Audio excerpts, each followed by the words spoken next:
Welcome to the Friendly Frequencies podcast. I am your host, Carmen McLeod, and I am here to talk to you about my passion for spirituality and personal development. My purpose in life at this time is to remind you how powerful you truly are and that you create your own reality. If the mind, the soul, and the universe are topics that interest you, and you want to continue to evolve into your soul's purpose, then you are in the right place. Thank you for joining me as I travel the world and record my journey through self-discovery.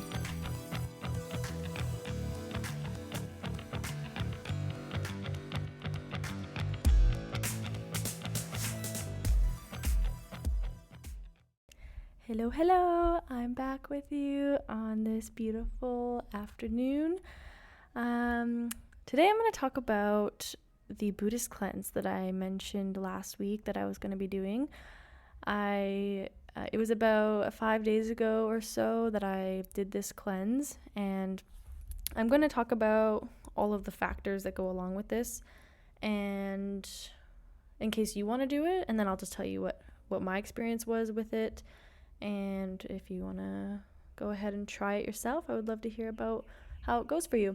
This is probably something that I'm going to do once a month now, because it's kind of nice to do this. It's like a mental reset. It's a spiritual detox. So that's what this is. It's a Buddhist cleanse, spiritual detox. And essentially, I was living like a monk for one day. And it's honestly pretty easy because it's only one day. So it depends who's doing it. Because for me, it's quite easy because I was already doing a lot of these things or not doing a lot of these things that you're not supposed to do, because it's more about what you're not doing versus what you are doing. And I was already not doing a lot of these things. So for me, it was quite easy. For other people, it's going to be quite difficult. So it just depends on your lifestyle and what you're used to doing on a day-to-day basis. But for me, it was quite simple. And especially, but for the people who this is going to be difficult for, those are the people who need it even more. You know, you're the ones who are, yes, going to struggle more with it, but that's because you are, there's a spider on my bed. My attention was taken away from this, but it's pretty cute. The spiders over here are really cute. They're everywhere. So I'm just going to leave it there. Sorry about that. So it just depends on, so I would say for the people who are going to have a hard time with it, I'd say don't let it scare you away. It's going to give you more of a benefit. Like, you're definitely going to have a harder time doing it, and you're going to get more out of it than I did even. So it's more exciting in a way. Like, you could look at it as, yes, it's more difficult, more of a challenge, but that's what you want. That's better. Like, I'm almost envious of the people who this would be harder to more of a challenge to do, because you're definitely going to feel way different afterwards. So, other life updates. I just finished my first round of Next Level /BBA, which is a intense emotional intelligence course that I took over the weekend. I was nocturnal. I was in this about 11 hours a day, of this course, literally no breaks. You can use the bathroom and that's it, because when you're in your breaks, you're literally you're still working on the stuff with your group.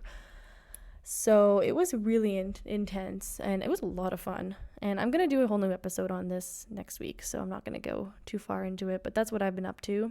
I'm also still staying at the place that I'm currently at. And I was going to go on Tuesday, or a couple days ago. I was going to leave to my next location, but the boat got canceled, so I'm kind of having a hard time getting over there. So I'm really hoping that in the next, in a couple days from now, I'm supposed to be able to get on the next boat if that all works out. So I'm in the same location at Haraya that I've been at the last 2-3 weeks, and I am now building a mud house. So that's the other fun update. So I'm finished the 2 murals that I came here for, and now I've been helping these other 2 volunteers who just came a few days ago, who came to build this house of mud, and I'm helping them. And I'm also putting a sculpture in the house. So the house is made of mud, and on the inside I'm basically taking on the wall, I'm adding mud to the wall in a sculpture coming out of it. And so it's very different from what I'm used to doing, like totally different from my type of artwork. But yeah, it's really exciting. So anyways, I started on the artwork today. I've just been helping them build the mud house for the last few days. And stay tuned on my Instagram if you want to see how that's going. It's a lot of fun. And my skin feels amazing because it's like clay mud. So I literally feel like I've gone to the spa a million times. So yeah, okay. That's the only updates I have for you. So now let's get into the episode. So the Buddhist cleanse, spiritual detox. This is based on a book that Julius gave me. Julius is the guy who I'm staying with at the moment at the farm resort, and he handed me a couple books of like a little while, like just after I got here. He had listened to my podcast, and he was like, "Hey, like I think that I have some books that you would like," and because he got to know like the kind of person I am, and he's quite similar. Like he and I have a lot in common around our spirituality and hippiness, and him and Jenny, his partner, like they are like I love them so much. They are just like they're the best. They're I'm really gonna miss them. Anyways, they gave me these books to read. So yeah, one of them is the Buddhist Cleanse. It is, I'll put a link to it in the notes in case you want to actually get the book for yourself, but it's by Nick Kiyomagawa. I'm not gonna even try to pronounce that. I'll put the link in the show notes for you. Anyways, but I'm going to give you a little like rundown on the whole thing, just so you don't have to like buy the book in order to do this cleanse. I'm just going to tell you all about it. So for the next 24 hours, you must take a vow, essentially. So like I said, you're living like a monk. So you are taking a vow to abstain from all of these things that I will mention. And these are all the things that monks abstain from. But they do it on a daily basis for the entirety of their status as a monk. So it's much different for them. Like they live this way. For us, we're just doing it for a day. So, but it gives you a nice insight on how they live, what it's like, what it must be like for them to do it every day. And it just gives you more of an idea of how some people live and how simple life can really be and how peaceful life can really be when you are not so distracted. That's the main, I think, purpose of this is you're turning off a lot of the distractions that keep your mind distracted. Like it takes your mind out of the present moment.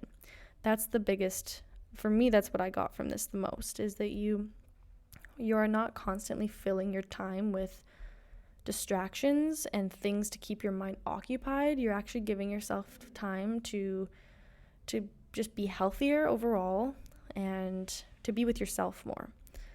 And so that's the point of this. So for the next 24 hours, you vow to protect yourself with shields of. So that's how he mentions it. You protect yourself with shields of refraining from certain things. But essentially, you take a vow to not. Oh gosh, there's loud noises going on now. 1 second. Okay, I'm back with you. I had to leave my room and go find somewhere else. I'm now in an area that has like a pond near, like I'm actually like sitting kind of on a pond and there's some water dripping, and so you can probably kind of hear that in the background. But better than a loud drill saw thing, for sure. So yes, okay, I'm going to resume and tell you what you must refrain from doing when you do this Buddhist cleanse. So for the next 24 hours, you vow to refrain from destroying living creatures or harming living creatures. That means no killing mosquitoes and anything beyond that, like no hurting any animals. So say if there's a mosquito on you or something, you can blow it away. But no killing and no hurting them. So I wouldn't like flick it off you either, like, or if there's an ant on you, don't flick it, something like that. Now these are definitely I mean, I usually don't kill bugs either, even mosquitoes. I just kind of brush them away, but Sometimes I flick ants because like they don't really, you can't blow ants off you. They're stuck to you when they're on, and trust me, I have ants on me all day long. So this one was a hard one, for me. But other than that, it's obviously quite easy for me to not destroy animals because I'm not a psycho. So next is you must refrain from intoxicating drugs and alcohol. So this one's going to be a hard one for a lot of you, for sure. For me, it was easy because I was already doing sober October, so I was already refraining from those things, so it was quite simple. But for the people who, drink a lot, smoke a lot of weed, this kind of thing, it's going to be quite difficult for you. But remember, it is good to take a day off. It is good to take a day off every once in a while. It's probably good to take more than that off, but start with this one day. You can, distract yourself with many other things, and I'll give a list at the end. After this, I'll give a list of things that you are able to do, and it's actually like a lot. Like you're able to do most things that you would normally do in your busy day. So I will sidebar and say that, I know that as soon as you heard me talk about this, you were probably like, "There's no way I could take a day off of what I'm doing." A lot of people are very busy in their everyday lives, and I understand that. And I would never think that I'd be able to do this kind of thing if before coming to travel. Like I was in that busy mode as well. And I know that that's what most of you are thinking, but you can still do your daily thing. You can still go to work and you can still do all the things that you need to do in the day, but just without all of these other things. But, if you're going to, I would recommend if you're able to take a day off, which you should, like if you can't take a day off, that's kind of alarming. You need to be able to take a day off every once in a while. If you're always filling your schedule, it's your fault. Just gonna bluntly say that's your fault if you're this busy and you don't want to be. If you want to be busy, go ahead, that's fine. But if you're this busy and you're blaming all of the other circumstances for why you're so busy because you have all of these obligations, just remember that you're the one that fills your schedule and you decide how much time you want to spend on each thing. So I'm going to recommend that you really do take this day to do all of the things that you want to do around this cleanse and really make it like an actual cleanse, and it's like a full self-care day. This will be like the best day ever for you if you really want to do it, like really properly do it.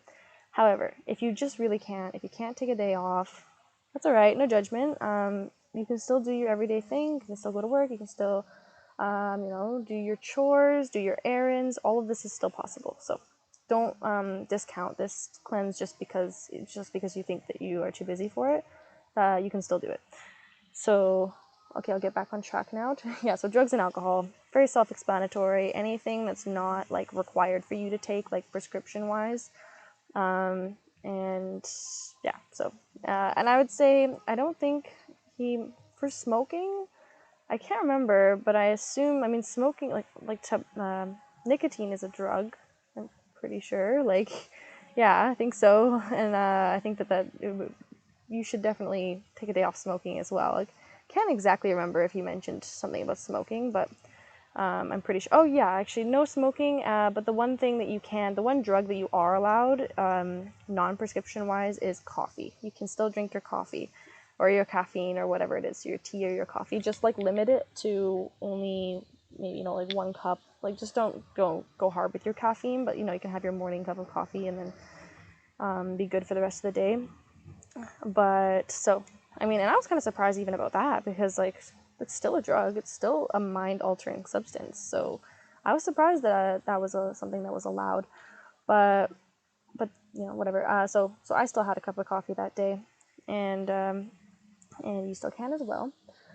So yeah, I know it's going to be hard for a lot of you to refrain from those things, but I believe in you. You can totally do it, and maybe it'll give you some inspiration. If you can do it one day, then you know that you can do it, more than that if you want. Sometimes it just takes one day of realizing that, wow, this isn't as hard as I thought it would be, So the next one is refrain from taking that which is not given. So no stealing. No stealing. So the example that he gave in the book is yes, it sounds simple, like don't steal, but there's probably a lot of things that taking that's not given to you is, there's many examples that could happen around, but one is taking from the fridge food that doesn't necessarily belong to you. So if somebody, like, if there's leftovers in the fridge, and, you know, even if there's no name on it, leave it, because it's, you know that it's probably somebody's that they want to eat. So just things like that. Don't take that as what is not given to you. What's next? Refrain from eating after 12 p.m. Okay, this one was the hardest one for me, and this one stressed me out a lot. And it makes a lot of sense to me now. Like, I think I'm actually, especially as I get older and I want to start, like, I mean, I used to fast in the morning. When I would wake up, I would not eat breakfast, and I would just wait till like noon-ish, and then I would have my breakfast at noon. And I don't know, it's not like I needed to do this, because it's not like I want to lose weight or anything. It's just that I found that I was like, I heard that it was good for you, and I found that I would get hungrier if I ate. Like, I used to get up for work really, really early, and then if I ate that time, I'd get really hungry again by like 10. But if I didn't eat, then I wouldn't get hungry. It's weird. Anywho. But I actually found out through this book that the right time to fast is actually in the evening. And it makes a lot of sense now that I think about it. Because in the morning, you want the energy. There's a reason for eating in the morning. Like, you want the energy to get you through the day. You know, usually, at least for me, I put out the most energy in the morning, because I'm a morning person. I get up really early. I get all my shit done in the morning. Pardon my language. And, you know, I get more tired in the evening.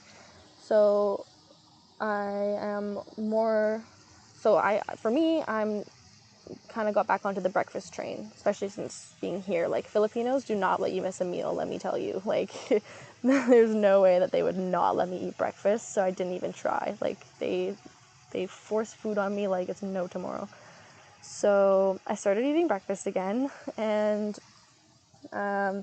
but yeah, so eating after 12. So what the monks do is they don't eat dinner, because for dinner time, you know, it's so common for us to eat dinner and eat a big meal for dinner, right? Like, that's the biggest meal of your day, is usually your dinner. And then what do you do after dinner? Usually, for like, I'd say a good chunk of the population, is we lay down on the couch after dinner. Like, chances are that's what you do. That's what I do. I go and lay in bed, and for me it's even worse. I go and lay in bed after dinner here, because I go to bed quite early now, because I wake up so early. So I literally go and lay down after dinner. Like, I'm basically right after. And so, like, I'm, like, remotely not even, like, able to digest my food.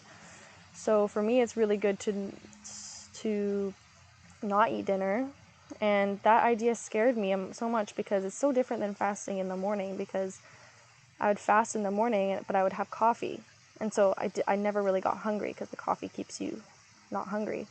But in the evening, I'm not going to be drinking coffee. So anyways, that scared me. And just, like, the idea of going to bed hungry has always been a fear of mine for some reason. Like, as a child, there's been a couple times where I would go to bed hungry, not because we didn't have food. Like, obviously I always have food to eat, but, like, if I just had an early dinner, and then by the time I go to bed, if I can't sleep or something, and then I end up getting hungry and it keeps me awake.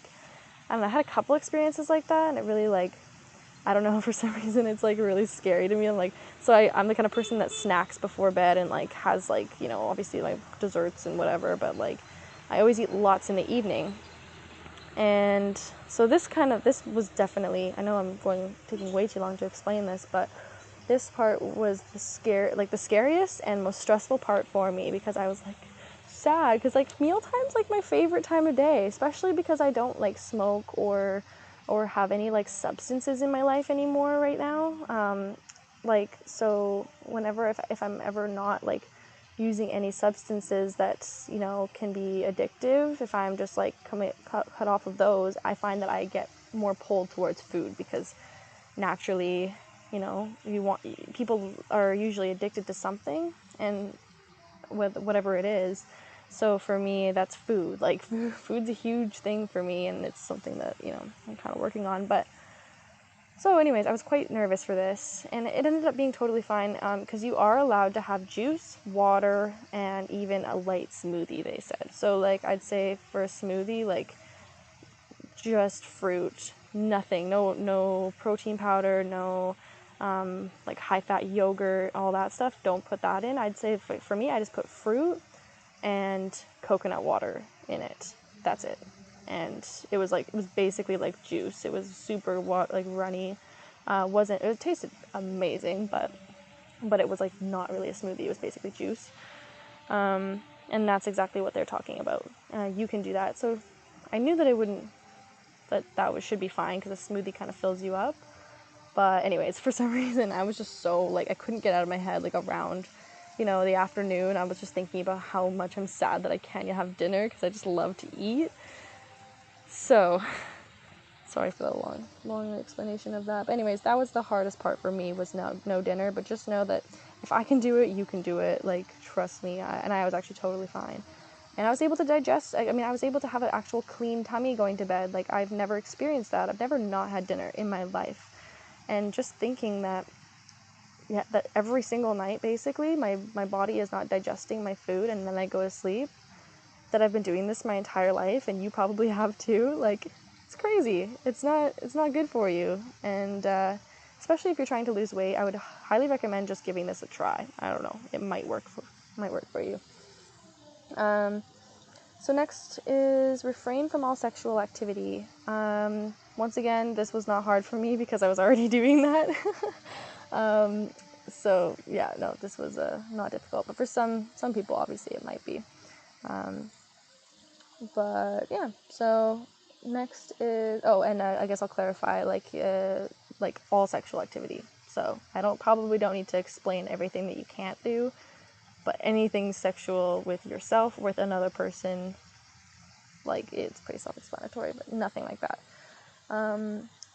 And next is refrain from dancing, singing, music, entertainment, wearing garlands, and using perfumes, and beautifying the body with cosmetics.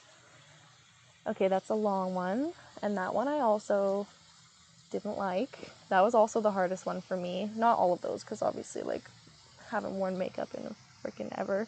But like makeup, perfume, obviously never been aware of those really. But and wearing garlands, I had to Google what that is. Garlands is clothes, so that's the one thing I couldn't do for this challenge, because I'm living on a farm with people.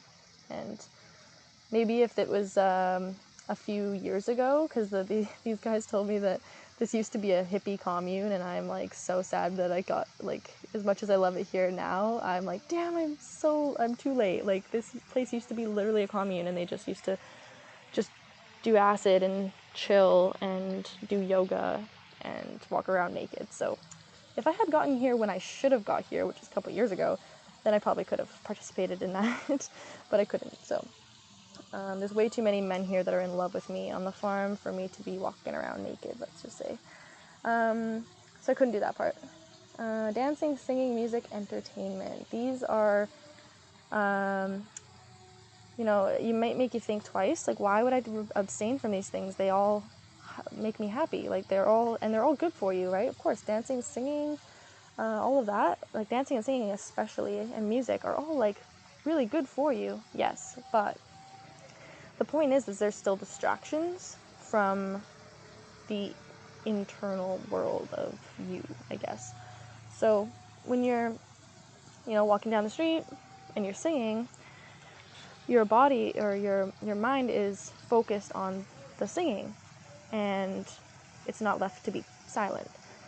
So same when it comes to music, so when I was working on the mural this day, I was, usually I usually listen to like audiobooks or podcasts, or sometimes listen to some music, and I wasn't able to listen to any of these, so I was kind of forced to just be silent with myself and notice the sounds going on around me that I normally wouldn't hear. And as much as it's like a little bit more boring that way to not be listening to books or whatever, the point is to not be so distracted, to let my mind to see and just be observant, right? This is the point, is to be able to, almost like in meditation, be observing how your mind thinks when there's no sound going on. And it's interesting if you're able to actually like look at your thoughts from a third, kind of almost like a third person, or a third, look at it as a separate entity, seeing your thoughts come up and noticing them, and then you're able to kind of look at it like, oh, this is what I'm thinking a lot of the time, and just becoming aware of it, because a lot of us are not aware of our thoughts. like most of the time, and we have the same thoughts every single day. Like 90% of them are the same thoughts every day, and we don't even know what these thoughts are. Aren't you curious to find out what you've been thinking about every day, all the time? Like, you probably have no idea what it's a lot of it coming from your subconscious and from many things. But if you're able to sit with those thoughts, that's why meditation is so important, is because you need to be able to notice your thoughts, notice what's coming up, and once you're able to notice those, you'll kind of see easily what you've been thinking the last, I don't know, like every single day. Once you're able to notice it once, you can see, okay, well, this is probably what I'm thinking every day, because every day you think the same things.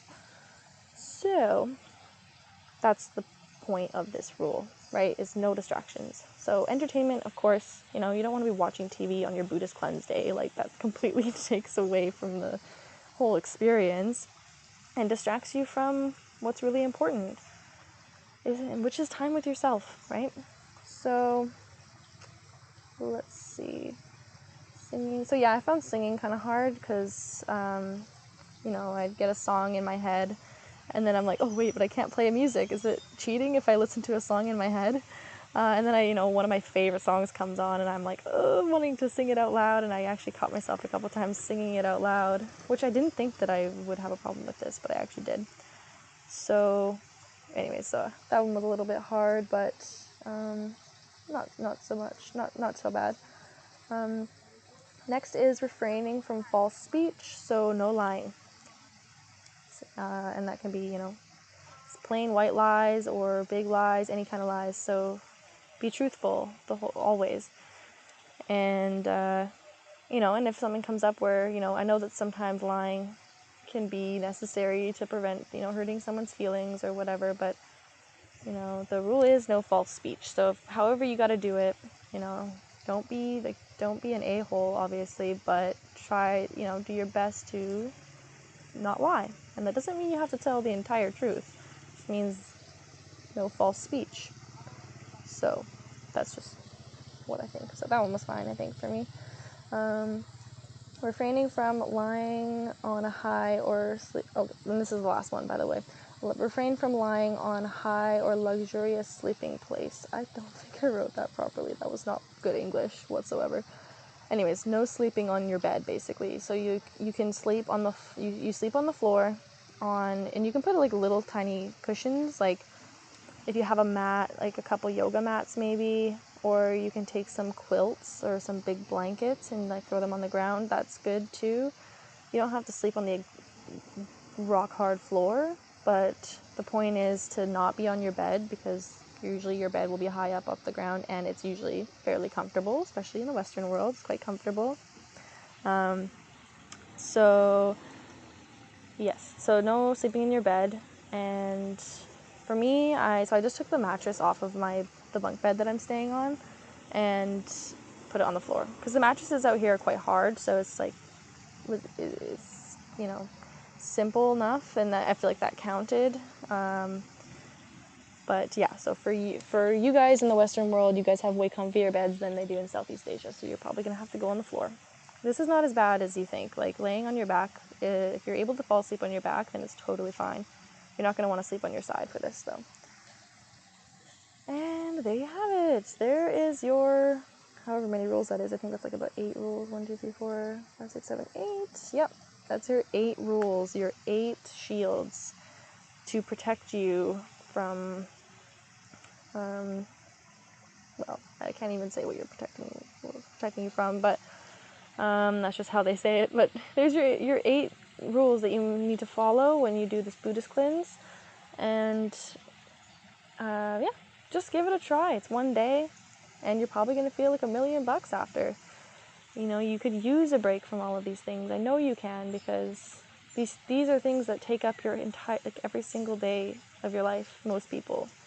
And it's good to take a break from all of these distractions and all of this junk and crap and just all of this nonsense that's taking you away from the present moment, taking you away from your higher self and your chi and your zen. And there you go. So what I did on this day is I visited a waterfall with one of the guys who works here. He lives in this area, so he took me to this waterfall, and we went for a walk through there. So I did that. I painted some of the mural. Actually, I think I finished it. I finished the second mural here, and I went for a swim. I meditated, played tennis. Oh no, I didn't play tennis. What happened? Oh, because it rained. Never mind, didn't play tennis. It was on my list to do, but it rained. And then I did some yoga, and that's about it. I know it's much easier for me to be doing this kind of thing because I'm already kind of living like a bit of a monk out here, so I understand it's a little easier for me, but you guys need it more. Let me just say. Those of you who are living your busy ass lives, I respect you, I salute you, I feel for you, but you need it even more than I do. This is going to take you away from that hustle and bustle that you're potentially entrenched in. Maybe not all of you are, but I know that a lot of people are who are listening to this.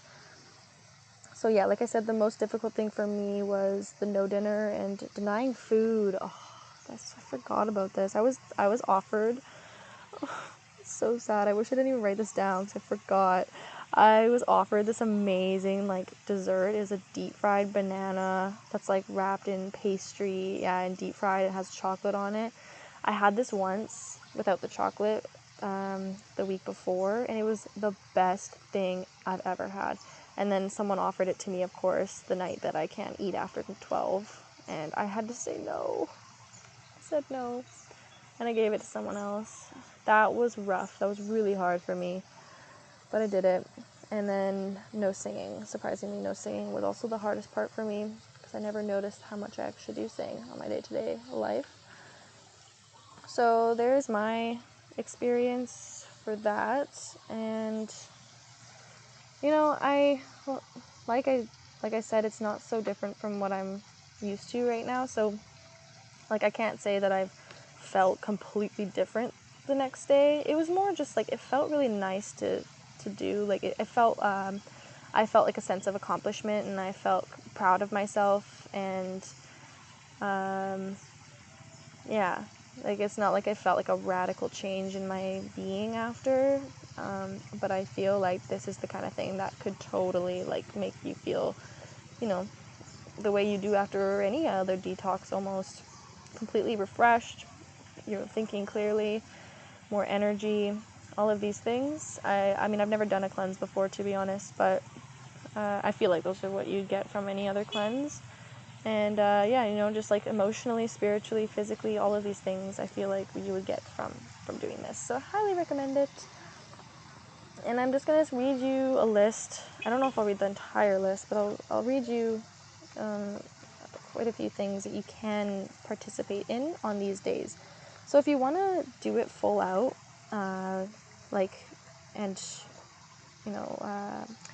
do it on a day that you have off from work and don't have a bunch of stuff to do, and you want to know what you can do while you're doing these things that would not be breaking the rules, I'll give you a list of all the different things that you can do, all the different activities, and you can decide what you'd like.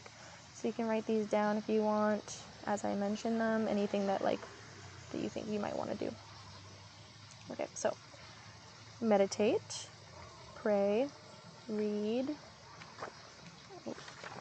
Second.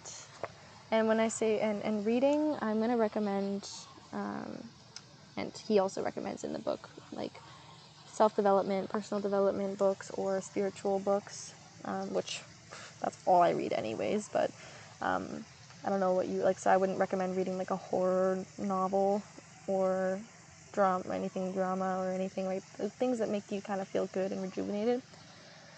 No magazines and trash like that. Journal, definitely journal would be a good one to do. I actually wrote a poem this day, and I haven't written a poem since high school, and it was really beautiful. I really liked how it turned out. But yeah, drawing, coloring, anything creative, scrapbooking. We could do a dream board. Dream board's a good idea. Let's see what else. Go for a walk in nature.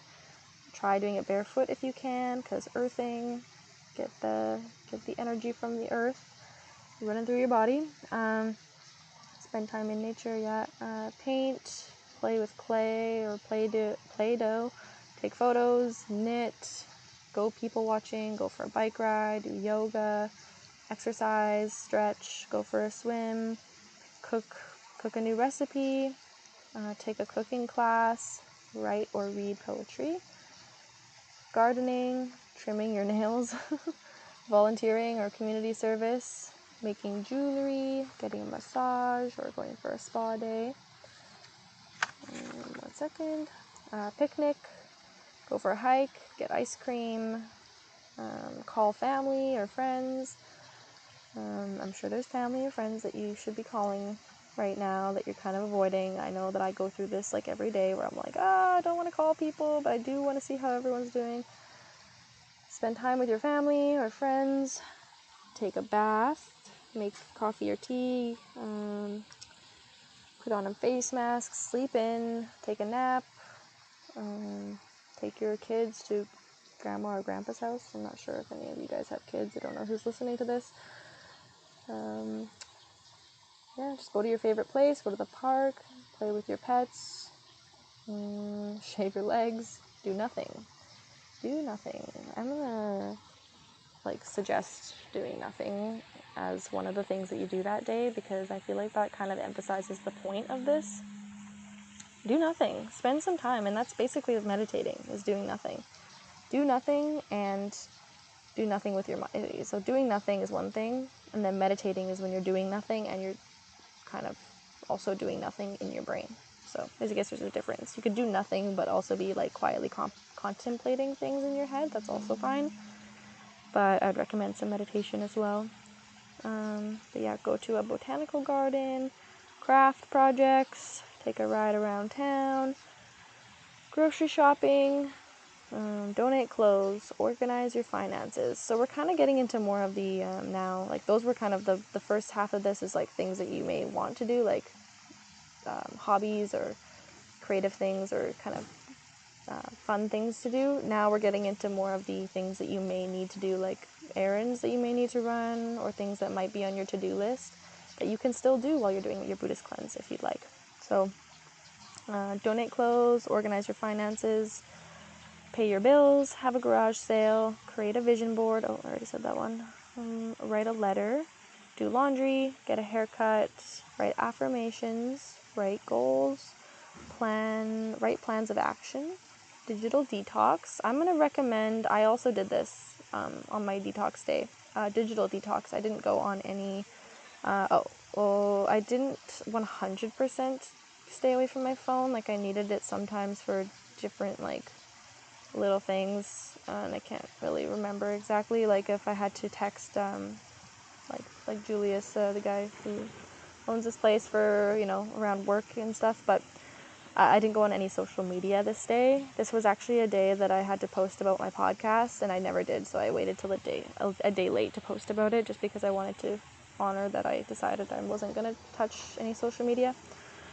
Make a smoothie, watch the sunrise, watch the sunset, do a random act of kindness. I'm going to highlight that one. Everybody go do a random act of kindness, please. Do more of these. I need to do more of these. These make the world go round. Almost done here. Take a Pilates, Tai Chi, or yoga class. Sit in the grass and watch the clouds. I love that. Surf, rock climb, kayak, build or fix something, work on your car, give your pet a bath, meal prep, go to the gym, create a sacred space for meditation or prayer. Some of you might laugh at me when I say this, but I would totally want to do this when I get my own place. Make or buy an altar. That's kind of goes with the last one. And yeah, buy some candles, light some incense. So I know some of these are super random and or super spiritual, which may not be your jam, obviously, but yeah.